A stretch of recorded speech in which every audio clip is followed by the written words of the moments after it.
Tok Batin mengait kelapa hendak dijual bulan puasa. Tuan miskin tidak mengapa asalkan pandai berbudi bahasa.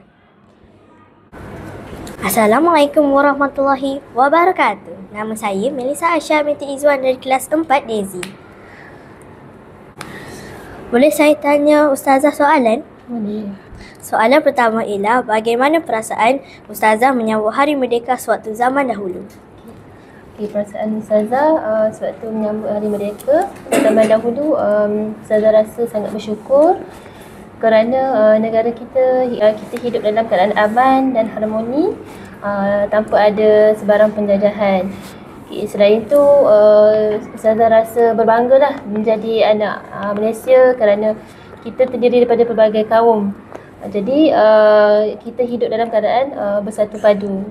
Ustazah, soalan kedua ialah apakah maksud sebenar kemerdekaan bagi cikgu secara peribadi? Maksud kemerdekaan bagi Ustazah secara peribadinya, kita memiliki jiwa yang tenang, hidup dalam keadaan aman dari sebarang bentuk penindasan, pergaduhan. Itu je. Terima kasih. Soalan ketiga ialah pada pandangan Ustazah, apakah cabaran generasi muda dalam mengisi kemerdekaan hari itu? Pada pandangan Ustazah, cabaran generasi muda sekarang. Generasi muda sekarang perlu lebih peka terhadap pengaruh luar. Contohnya macam anasi-anasi luar yang boleh merosakkan nilai jati diri bangsa kita.